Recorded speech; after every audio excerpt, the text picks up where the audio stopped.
back in the 1950s, most people aren't aware of it, but there was a scientific storm in America all through the late 50s about this thing out there in space, because the astronomers were all watching it, and that was back when they weren't afraid to talk about it. It was in the science magazines. I mean, I had a subscription to, like, Popular Science, and hell, it was on the front cover of the magazine one day in, like, 1961. And I was really excited when I saw it, because here's this giant red planet on the horizon of the California coast, and a humongous tidal wave coming in towards the coast, and having grew up in the mountains of the Sierras, and this thing in the magazine, it said this tidal wave coming in was going to be at least 3 miles high, and I went in and showed it to everybody in the house, and they laughed, and they said, look, it says right here, there's nothing to worry about. It won't be here for another 50 years. Hey, guess what? That 50 years has came and gone. And this baby's out there in the sky. They've been watching it. I watched it. And I can tell you, this thing has got so much trash coming around it. You know how we live in a solar system? We've got 9 planets and a big sun. This thing has got 7 planets and its own sun. But I believe that instead of having dirt on it like our planet does and water, I think this thing is just a big bright reddish-orange iron ball, because it's giving off all this red iron oxide dust out into the atmosphere. When we saw it at first, it was just a teeny little red speck of fuzzy red dust in the distance, but over the years as it went by and we watched it, it got bigger and bigger and bigger. And then finally, about '08, we could see this thing like it was across the street. And we could see that it was a blazing hot ball of fire giving out sparkles of red iron oxide dust for thousands of miles in every direction. And you could see the planet circulating it. Now, I'll tell you one thing that I really am nervous about. I think this thing's got a planet like ours circling it. This is its own solar system. We're about to have a solar system come through the middle of our solar system. This can't be good. But unfortunately, it looks as though that's what's going to happen. Hopefully nothing in this mess will hit us, even though it does say it will in the Bible, at least as it does in my Bible. It says we can expect all kinds of problems. We were looking at asteroids. Right close to this thing, there's asteroids that are floating around right near that are orbiting the main sun itself. These things appear to be about 500 miles across. And as you go back into the tail, you get into meteorites that go back for millions of miles in the tail. This thing looks like a giant red teardrop-shaped dust cloud. And you can see, if you're able to see it up close like we did, you can see every speck out there. I guarantee you there's trillions of meteorites following this thing. Now, these CIA people that I know say that we're not going to be that close to it when it goes past us. They're saying that in order to attain breakaway speed, when it comes up around the backside of the sun, its speed will at least double, possibly more, which will put it here earlier than everybody is saying it will. And that this thing will probably be about 20 million miles from us when it crosses in front of us. And then as soon as it flips us upside down, we're going to go into its debris field tail and be pelted with meteorites. And of course in the Bible it says they will talon 70 pounds. So if you've got 70-pound meteorites falling like hail, and I can guarantee you they will be falling like hail because there are that many in the tail of this thing. This thing has got a tail loaded with trash. I mean, it's incredible the amount of stuff that's in this thing's tail. And we're going to go right through that tail, and if it doesn't beat everything on the surface of the ground into a flat putty, I don't know what it'll take. I tell everybody, you better be at least 20, 30, 40, 50 feet on the ground and have either concrete or stone above you, because it'll break through the roof or whatever you've got if you don't. These CIA guys told me that this pole shift will probably happen from start to finish in around 28 minutes. That doesn't give you a lot of warning. When you see that thing out there in the sky, you're going to have to run as fast as you can to your underground facility, because this is going to happen so fast. Now, see, here's another thing nobody's talking about. You've got this giant iron planet that they say is 47,000 miles across, getting ready to come up past us. And when it starts to approach us, it's going to start and have real serious effects. So is it a planet or a failed star? It's not a failed star. You know, I saw this thing up close. It did not look like a failed star. It looked just like our sun. Right. Okay? Would you call our sun a failed star? No. Okay, well, you had said planet. I wasn't sure if it was like a failed star brown dwarf or a full sun. So it's a full sun? It looks to me like a miniature sun, just like the one we have. The only difference is our sun is giving off flames and stuff, and this one's doing the same thing as it, but it's giving off this red iron oxide cloud of dust around it, and until it got close, we couldn't even tell what was in there. We could see it was hot, and it looked like it was just a dull red when we were first able to discern it through the red cloud. But as it approached, it started to become more apparent that this thing is just orange hot. I mean, to tell how hot it is, I was told that they estimated between 5 and 10 million degrees, but, you know, I don't really know, if that's right or not. I mean, it's got to be pretty hot because it's sending all of this red iron oxide dust out into space around it. Right. And it's got this enormous, and I mean enormous, at least 50 or 100,000 miles on each side of it, this red dust cloud that goes all the way around it. I know when we were watching it, as it started to make the upward swing to approach behind our sun, it was amazing. The red dust cloud settled down. Instead of being round, it started to settle down into a V, like wings, upside down wings. Right. And I thought, boy, I wonder if that's where the ancient Sumerians got the idea this thing had wings, because, you know, centrifugal force is a funny thing. When it comes back up around the planet, when we see it in the sky, my guess is it's going to look like it's got wings, because centrifugal force is going to be pulling the red iron oxide dust and particles out to one side, and then as it starts to climb out and go away from us, listen, I was told that this thing's magnetic field is going to be so strong, anybody that does not have a padded lead helmet to wear will have their brain gutted for everything they ever knew, and they'll be a complete raving moron after this thing passes. They'll they won't know, they'll pee in their pants. They won't have a clue what's going on, because this thing will gut their brain. And you know, I was reading a deal in my Bible. It says that after this happens, that nobody will care because they won't be able to remember it. Well, of course, I was told by somebody the reason that is because the electromagnetic field from this thing will be so strong, because, see, as it comes up underneath of us, it's going to start and pull us toward it.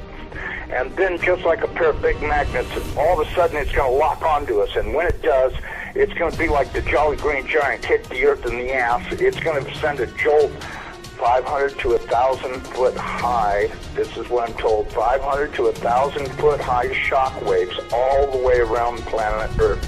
They'll be so bad that in a lot of areas that don't have good solid soil, it'll fluff it so badly that you'll practically be like you're standing in quicksand. And that this thing's magnetic field will literally gut your brain of everything. And so you may want to give some thoughts to getting you some sheet lead, build you a little lead helmet to wear, you know, like a little motorcycle helmet to protect your entire brain and the back of your neck, so that way this can't happen. Because, you know, if these guys are right about this, and I'm pretty sure they are, because I know for a fact they know what they're talking about when they say stuff. And so, you know, and it does sound reasonable to me, knowing what I do about electromagnetic energy, that this could happen. So what you're hearing, folks, is the interview with a CIA buddy that saw exactly what we're talking about, going way back. He looked through the Hubble telescope. He says, I saw, like it was across the street. So when you have first-hand eyewitness that says, I saw it, he's describing what he saw. Now we know, we can tell he's not an astronomer. He doesn't even say the word correctly. He's probably not that educated in any of the field of science when it comes to this. But he was lucky enough to have a buddy that was there. He could take a glance into the Hubble telescope and see something that probably scared the bedoodles out of him. And they were looking at this thing back in the day when it wasn't being covered up because they felt there was enough time. There was enough time to prepare down the road. It wasn't an immediate risk. So no big government cover-up yet. But then once somebody got a hold of it and said, listen, we can't let this cat out of the bag because, it might not seem dangerous today, but there'll be enough people making some waves, pardon the pun, that's going to cause some controversy and some conspiracy theories start running wild. So obviously it got covered up for a while. And then probably about the mid-70s, early 80s is when it resurfaced again. So here we are, folks. In 2017, 50 years later, after this insider has given his account of what he saw with the Hubble telescope back in the 60s. So we know the government has known about this for a long time. They have covered this up. And we have steadily uncovered the information, whether it be the U.S. Navy flood map, to all the information about Nibiru, Nemesis, and its planets in the solar system that's coming through our solar system. The data has been there. We have painstakingly uncovered it, and with the advent of the internet, the computer, and the social media, we have been able to pass this information along to one another very quickly. And so we know that the effects of what's happening with this solar system passing through us from history of recorded events is real. There's very biblical foundational proof that's happened in the past, whether it be pole shift of the Earth flipping on its axis, the flooding and the tsunamis that come along with that, the melting of the polar caps, the sea level rise, the tsunamis, the earthquakes, the shaking, the earth crust breaking apart, all has been recorded, and we have been projecting the effects coming soon. The size of this Nemesis system in comparison to the Earth is staggering.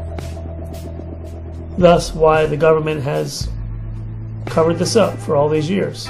Executive orders written to protect the American people from the truth. And rightly so, because we know how difficult it would be to evacuate 70 million people off the coastlines. And the government has done that too. They realize the pitfalls in regard to moving this many people to safety. But for those of us that do watch these videos and research ourselves to find the proof in the photos of the coming Nibiru and Nemesis system, the collection of these 7 planets that are in our solar system affecting us now will continue to increase. By the time we see it in the sky with the effects coming in, that will be too late. Our time is now to begin acting on these gut feelings and research and data that we have put together, these collective ability of seeing these things before we start seeing the tsunamis flood into the coastlines. Because when this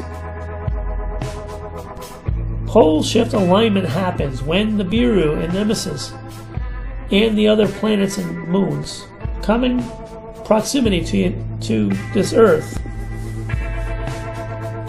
it will happen so quickly we will not have time to do anything. The commentator in this video that gave his account said that this pole shift will happen in approximately 30 minutes. So this effect of the oceans and sea level rise will happen very rapidly. We see the asteroid shower, meteor shower happening on August 12th.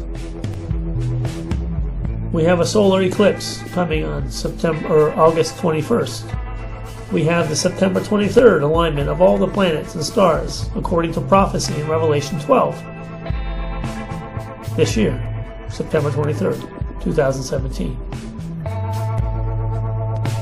It's no coincidence that this alignment of the celestial sign, the harbinger warning of the events coming, that it coincides with all these other things that we've been researching for these past several years. So the time is now, folks, to make the move, know exactly where and what you're going to do with the like-minded people within your group. This is not something that we can just overlook. The government has spent decades preparing for this. Many of us have spent at least 5 to 7 to 10 years researching all this. We have seen the proof of the theories by watching the sunsets and sunrises across the globe at different time intervals and different locations, from South America to the UK to Halifax, Nova Scotia, up north. We have seen photos like this. We just don't have two suns appearing because it looks pretty. There's a major reason why we're seeing this.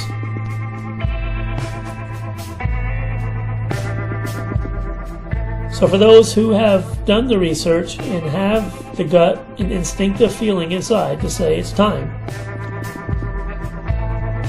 I implore all of you to pray, be led by your spirit,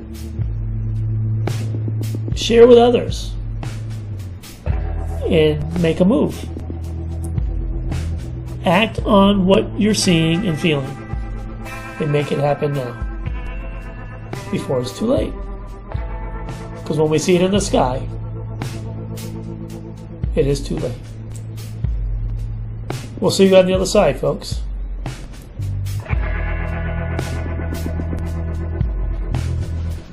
Have a great night.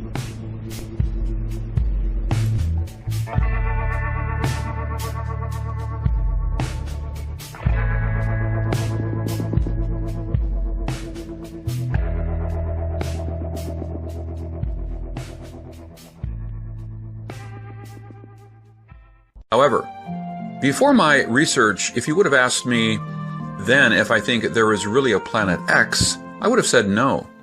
But if you ask me now, my answer will be yes. I believe there is a Nibiru in our solar system. Let me show you why. Originally, I didn't see how a huge planet, 4 times the size of Jupiter, can exist in our solar system without us knowing. But that is before I learned about TNO. Before I did extensive research on ancient prophecies, which, believe it or not, collaborated somehow. Let me put it this way. You may not recognize Nibiru when it comes, and the visit may be different from what you expected. But believe me, there is a Nibiru out there in our solar system. For people who are new to this Planet X Nibiru theory, let me give you a quick tour. According to the ancient Sumerians, the 10th planet Nibiru is on a highly elliptic 3,600-year orbit. It is called the Destroyer Planet, as when it comes, it will bring destruction and possibly the Doomsday. Wait, if Doomsday comes every 3,600 years, how come we're still here? Think about it this way. Many comets pass by our sun regularly. How many of them hit planets? The last and only one I remember was the Shoemaker-Levy 9 hitting Jupiter in July 1994. So maybe Nibiru's last flyby was harmless last time. But we may not be likely so lucky next time? Before jumping to any conclusions we cannot sustain, let me bring you another popular Nibiru theory. the planet Nibiru of Nemesis. Nemesis is supposedly our Sun's brown dwarf twin. The theory was first introduced in 1984, largely based on the Earth's mass extension 26 million year cycle. An evil twin 1.5 light years away, hidden beyond the Oort cloud, would be a perfect suspect. If Nibiru is a planet of Nemesis, it could explain how its occupants survived 3,600 years without a sun. Nemesis is Nibiru's travel companion and its portable generator. When the theory was introduced in 1984, it made great sense, and at that time, scientists believed that most stars are binary. Obviously, our sun should not be an exception. However, scientists have determined that mass extinction happens more like every 50 million years. And two mass astronomical surveys, which ran from 1997 to 2001, failed to detect any brown dwarf in our solar system. While in 2011, NASA's David Morrison, who specializes in near-Earth objects, concluded that even with infrared telescopes able to detect brown dwarfs as far away as 10 light years, failed to find Nemesis. It is most likely that Nemesis does not exist. Of course, that is if you believe to do if they think the world will end tomorrow. Obviously, telling you will not be on the top of the list. They will build a bunker and plan shelters for people that may survive the doomsday Earth. And to avoid chaos, it is wise not to share the doomsday news with anyone. Plus, who can know for certain what will happen, right? If you think the government will always do the right thing, let me tell you what Nostradamus thought about that. Will be struck from the sky. One who cannot proceed any further. The secret closed up with the revelation, such that they will march over and ahead. If you have any doubts about Nostradamus' prophecies, check out some of my Nostradamus videos. When I compared his quatrains with historical events, I was shocked to find the unbelievable details revealed. Check out any of my videos and you will be surprised. This quatrain is grouped with 20 other doomsday quatrains in the second part of the Book of Prophecy, which I call the Doomsday Century. This quatrain seems to indicate that our government would get warnings from the sky, which can be divine, or from aliens. The message warns us, do not proceed. It is a secret that will be kept from most of us. But the warnings were probably ignored, as the last sentence stated, quote, such that they will march over and ahead. Whatever the secret may be, it will be ignored, and we, mankind, will eventually face the consequences. So, if Nemesis does not exist and Nibiru is only a theory, why should we waste any more time talking about it? Actually, I think Nibiru does exist. It may be different from the mythical planet where Anunnaki reside, but it is there. Let me show you the proof about Nibiru's existence. Consider this. If you think the theory about Nibiru's 3,600-year orbit around the Sun is crazy, did you know Mars orbits the Sun every 687 days, but is already considered outside the Goldilocks zone that could harbor lives? What is the chance of life on Nibiru if Nibiru does exist? Plus, what is the chance of having a planet having a 3,600-year orbit? On the planet Eris, what you see is that it is called the most, means that we really don't know what we're talking about. Pluto and Eris both are known dwarf planets, and Tino, the so-called trans-Neptunian objects, those are minor planets with highly elliptical orbits. And if you search Wikipedia for trans-Neptunian object, a section called Putative Trans-Neptunian Objects of Planetary Size will jump out at you. It states, the existence of trans-Neptunian rock ice bodies of planetary size, ranging from less than Earth mass up to a brown dwarf, has been often postulated. for different theoretical reasons to explain several observed or speculated features of the Kuiper Belt or the Oort cloud. It was recently proposed to use ranging data from the New Horizons spacecraft to constrain the position of such a hypothesized body. Putative means generally considered or reputed to be. Doesn't this sound like an endorsement from Wikipedia? I guess Nibiru is not all BS after all. Another reason I believe planet Nibiru is real is based on what scientists found in 2003. Sedna is a red dwarf planet 86 astronomical units away from the Sun, which is about 3 times as far as Neptune. Its discovery helped push poor Pluto off the planetary lineup. But what is important to know is its crazy orbit. Its aphelion, which is the closest distance from the Sun, is 76 AU, but its perihelion is 936 AU, and it takes 11,400 years to complete an orbit. During its 11,400-year journey around the Sun, we can only get a glance when it is near us. So, can you imagine how many more planets we have not seen? Can you imagine how big the others may be? Sedna's discovery proves Nibiru is not a myth. And then we found in 2014 FE72. It is another trans-Neptunian object, but this one has an orbit period of 90,000 years, with a perihelion of 36.3 AU and an aphelion of 4,000 AU.